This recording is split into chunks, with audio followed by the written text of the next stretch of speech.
Hey, what's up, everybody? Happy Monday. Also, my sign is not on.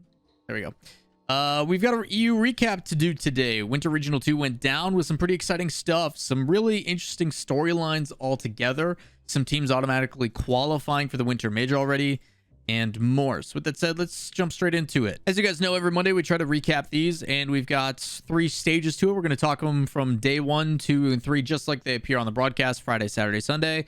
First thing we're going to talk about is going to be the group stage, as well as lower round 1. Then we'll get into lower round 2, semifinals, and quarterfinals of the lowers, which is 6 matches. And then we'll get into the third and final day, which is Championship Sunday, 4 matches, top 4 team, etc. So with that said, taking a look at the group stage, things going pretty much as expected, except for expected not in the way that people think. For some reason, there's still this conversation about depth and consistency, and I'm going to make a huge generalization and a big blanket statement. Games were sloppy, ugly, awful, put out very, very bluntly. There is a lot of times when I'm looking at what these top rosters are supposed to be in Europe, and I go, how the heck are you losing to these other teams?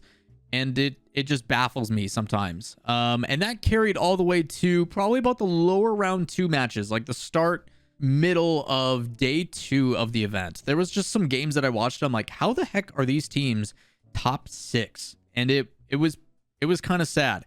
I will say that those teams, what makes good teams great, I usually qualify. It doesn't matter if it's an ugly win or not, as long as you are getting wins. That's what separates the teams, and some of those teams did that. We had some teams climb back to a popular spot for putting themselves in a good chance to make the major again. But overall, a lot of really ugly play until we got to the third and final day. Third and final day, seems like teams brought their A game and it came together. But in groups, wild results across the board.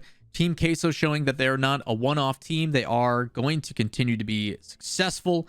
They do have a really close series against Semper and are, in my opinion, bumping Semper out of the top 4. I do think top 3 right now in Europe could arguably be BDS, Team Queso, and Dignitas, depending on who's playing. Arguments for both sides. So awesome to see that Team Queso consistent in their performances, and it is not a fluke with them winning the last regional, which is crazy because with how much parity happens in Europe, you'd expect to see a team that goes and wins the whole thing to just not qualify like it's happened in the past. We'll talk more about Queso coming up in the future. Misfits does end up winning their group. If you guys don't remember, Misfits was also a team that was super close to being able to qualify for the major in fall, and then they kind of just shied away a little bit. It seems like they're back in action and a very momentum-based team. When things are going good, Misfit looks incredible. When things are not going well, Misfits tend to mentally fall apart, and you can see it. Primarily Cash, who is their hard carry. When Cash is playing well, when he is basically winning the game for the team, he's like willing his way into existence, whether he's winning challenges in the midfield or solo playing it, getting a recovery, and then also flicking it over a player, which he did. Then Misfits is like, yep, we're the team to beat. But the big surprise here is Dignitas, again, does not win their group. They're supposed to be a top 3 team. They are not doing well in the group stage. And I talked about this when Winter came in. Are we going to see teams that struggle in a group round robin as compared to otherwise? I expect to see another shift when it comes to spring, when we go to straight up double elimination, other than me being extremely sad about it. I expect some teams to be successful in that format while others are not. So will be interesting to see if Dignitas can have a top 6 guarantee by giving themselves an upper semifinal appearance by going first in their group. They have yet to do it. Again, it doesn't matter if they don't make it. The big thing here, though, is it finally catches up to Team Vitality. Team Vitality has been on the decline. They do end up losing to 0-0 Nation as well. And they get swept by 0-0 Nation, which puts them 0-3, going 2-9 with a -7 game differential. They get bopped out. So Team Vitality, talked about it in a video a couple weeks ago. We're approaching a new era of Rocket League. I do think Vitality is going to be making a change here when spring split trade window comes up. So keep an eye out for that. Some things to discuss with Vitality. Over in Group B, and I'm doing this backwards, I guess. I don't know, I'm reading right to left. But Group B, Evil Geniuses on top. We've been waiting for this team that had such a prolific offseason to show what they were made of. And the big difference seems to be that a lot of the times they kind of look lost. There's certain times when on the field, I'm like, what is this rotation? Why are you guys double committing so heavily? And in reality of it, I do think Evil Geniuses is more of like a stylistic matchup. A lot of times their defense is what keeps them very successful. Very patient, not afraid to kind of sit and wait and hit with a really good counterattack. The shooting and accuracy and stuff is still good. And in some of the series, they do really play up to their competition, I think, and do a really good job of applying that pressure, like averaging like 9-10 shots a game sometimes. But those were in really, really sloppy series. And I want to talk about the contrast in 2 of their series later. We'll talk about that in a bit. But Endpoint ends up going in a 3-way tie with K-Corp and Stormtroopers, all 1-2. So that means that K-Corp beat Endpoint, Endpoint beat Stormtroopers, Stormtroopers beat K-Corp, and it just alternated between the 3. So 3-way tie, which means that they take the 2 teams with the highest game differentials between those 2, which is Endpoint and K-Corp. Endpoint automatically gets guaranteed second. You then take the 3-4, which is the bottom 2, because they're playing for a 4th place spot. They play another tiebreaker. In this case, K-Corp does end up winning. The day started with EG reverse sweeping K-Corp. Should not be happening for K-Corp. I do think that in this series, it could have went either way. I expected the EG game and the Stormtroopers game to be very, very close. It was. It ended up being 3-2 EG instead of Stormtroopers. But realistically, I think we should have had 2 ties in this group. I think it should have been K-Corp and EG possibly playing for a 1-2 spot in a tiebreaker, and then Endpoint and Stormtroopers playing for a 3-4, based upon the way things looked. Either way, EG's winning the series. It's all that matters. The reverse sweep, a lot of credit to that one, but it's also K-Corp. I'm surprised they let that one happen. It's been happening a lot. There's been a lot of potential reverse sweeps coming out as of late.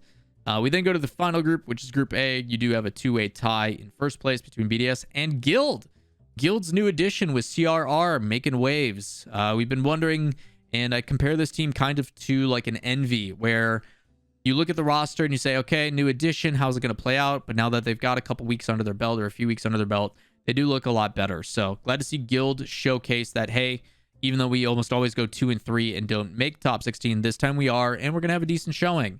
They do take wins over both Williams, Resolve, and Luminosity. So credit to Guild. Pretty happy for them. They did have an opportunity to play for the 1st place spot, but they do lose the tiebreaker. Their 2 losses in groups both come from BDS, as expected. So the crazy thing is here is Williams Resolve. A lot of us were pretty keen on them, especially after the performance last regional.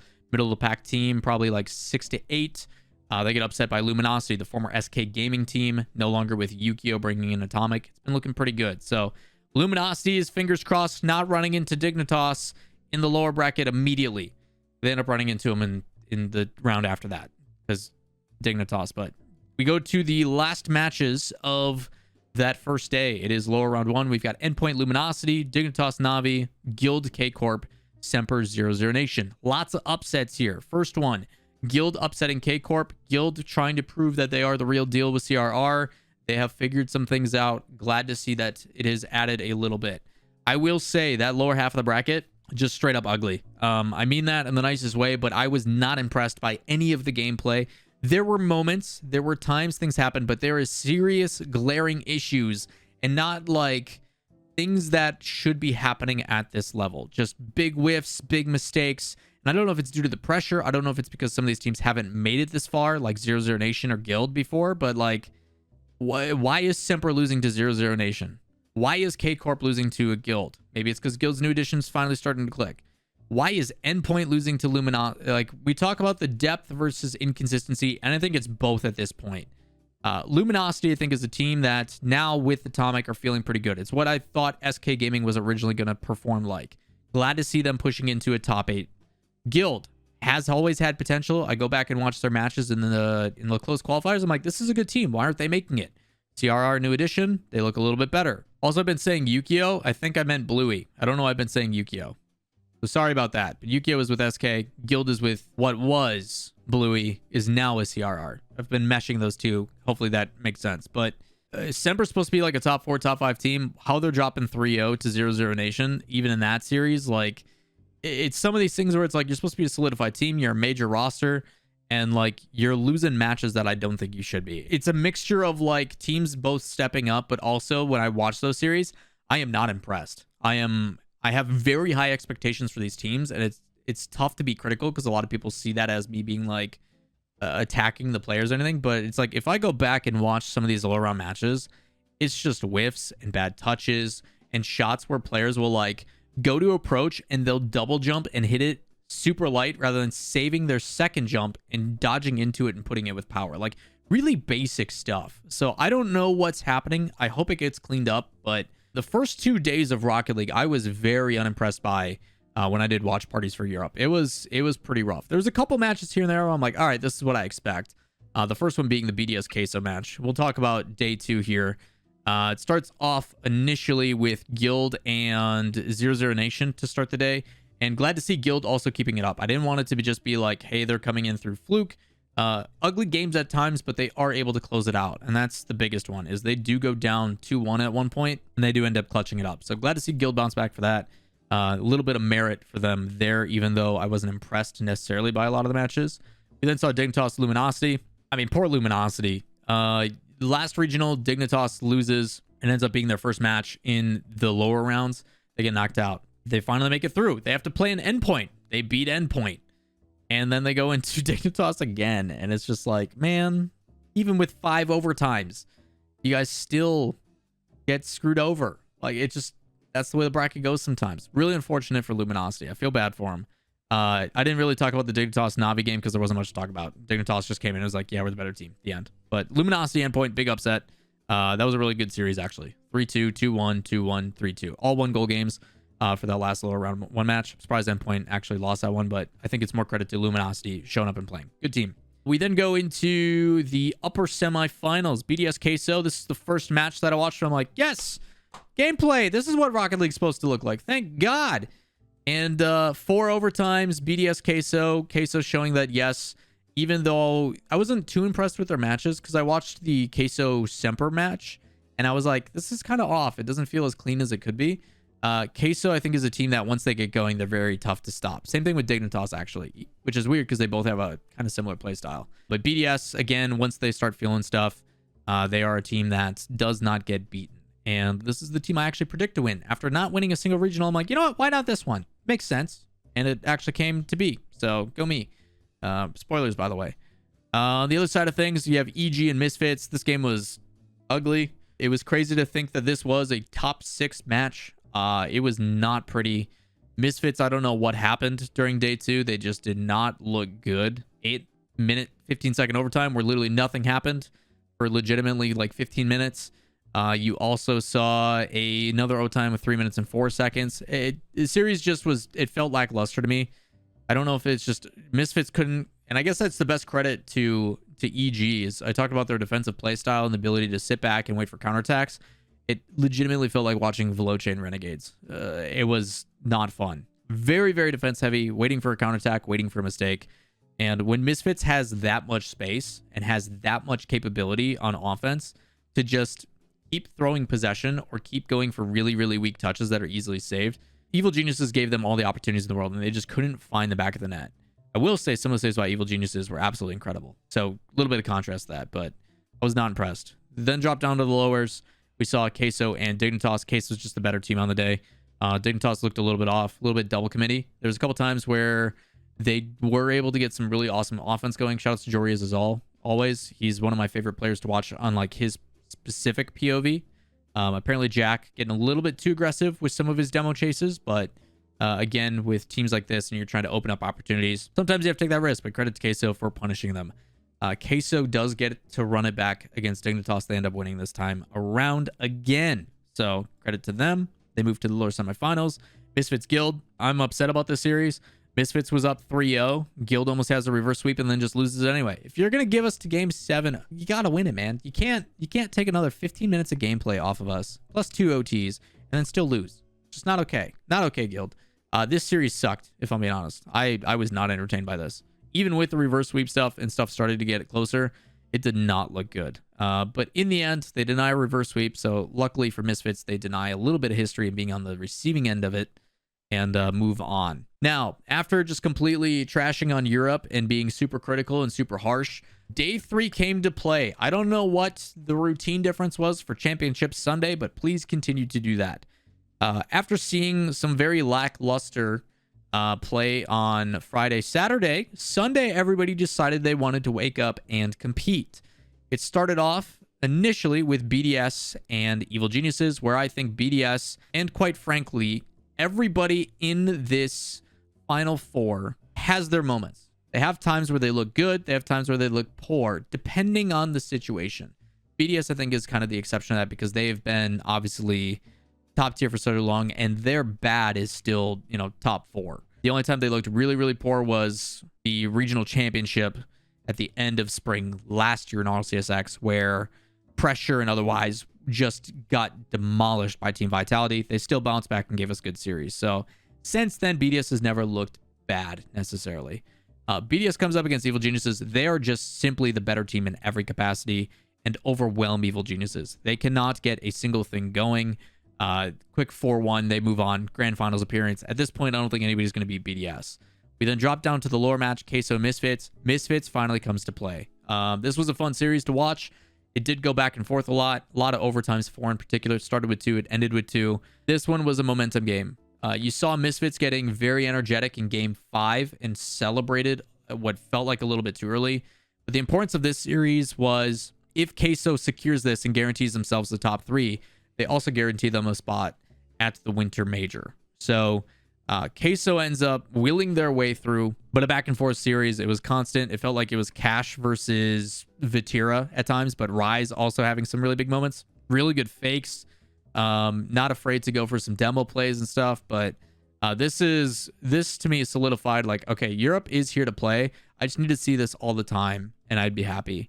But yeah, Queso Misfits really stole the show for me initially on this day. So they have a really good performance. Queso ends up punching a ticket to Los Angeles, and Rise puts out a really cool tweet. The last LAN with fans, I was there, and as a 1800 rank B+ player, mentioning 6-mans. At the next one, I'll be playing. So you're talking in 2 years' time, the last time we had an in-person with live crowd, he was watching as a rank 1800, which is like just outside of SSL. And now he's competing on that stage. It's got to be such a cool feeling coming full circle. So super, super massive round of applause to Rise and the rest of the guys from Team Queso. Getting to watch Vatira on the stage and stuff should be pretty cool. So they are the first to officially qualify out of all the teams because they have won an event and also progressed to a certain point. So him, Joyo, and Vatira, I'm excited to see how that play style not only gets to boot camp and get the experience from it, which will definitely help them, but also for them to get to meet a lot of people, as well as just how they're going to play, how they're going to stack up on LAN with the crowd. So pretty cool stuff. They end up shortly after then having to play another match against Evil Geniuses. And again, this is why I hate double elimination. If you go back and look at the history of the upper bracket team that loses, so you have BDS EG loses, almost every single time a winner's final team drops down, they also lose again. It's pretty consistent. It's like the same reason why we got rid of double elimination in the RLCS World Championships. 2/3 of the winners are coming from the lower bracket, and teams that drop down end up never bouncing back. It's part of the reason why I really dislike double eliminations compared to single elimination, where it's 2 teams winning coming together. Queso's got a lot of momentum. They have a good match previously that warmed them up. Yes, they can possibly get burnt out, but they build and build and build upon that. It's frustrating for that team that drops, waits a match, they get cold, then they got to play again against a team that's warmed up, ready to go. It's why I don't like double elim. You see it again here. Despite that, EG does put up a pretty good fight. Very back and forth series, and Team Queso ends up closing it out in 7. One of the better series as well. And then Team Queso ran out of cheese. I don't know what kind of joke to make here. BDS just comes in and smacks them, and BDS wins their first regional of the year. First regional that they have actually taken the W in. They've always been top 4, but they have yet to get a victory. We predicted this time and got it right finally. So congrats to Team BDS. They are the victors. And last but not least, if we want to pull up a graphic of the actual standing. So if you guys don't know how to do this, you can go to Liquipedia.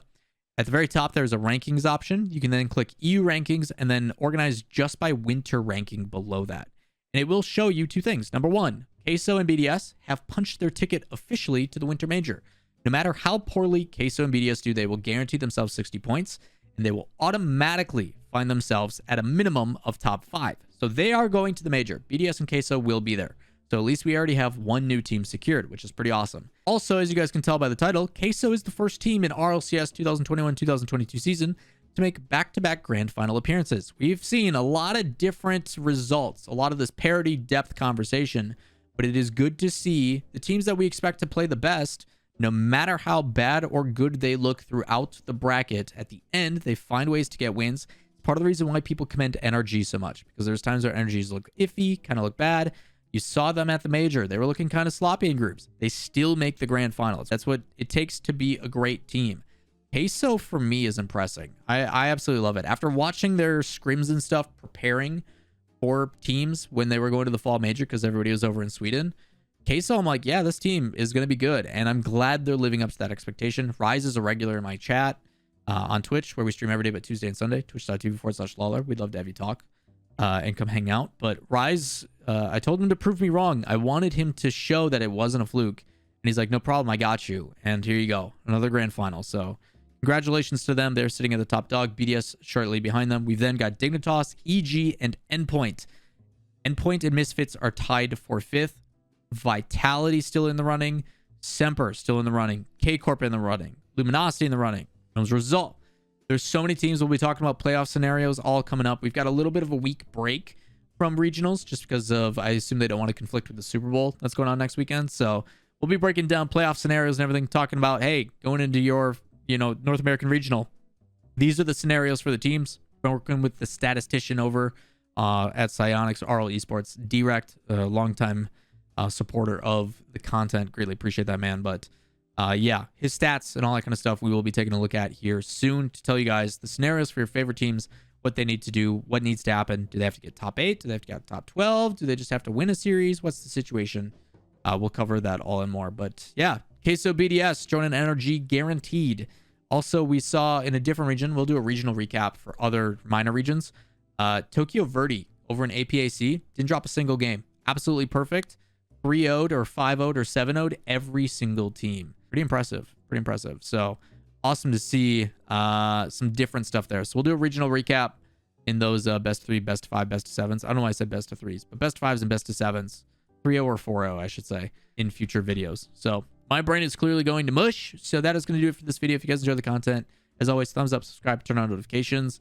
A lot of fun stuff to be covering. Some long form content about placebos and heavy car bug stuff in the future, and history of Alpha Boost, and a lot of fun projects that we're going to be chipping away at that I hope you guys like. You guys want to make sure you don't miss out on that.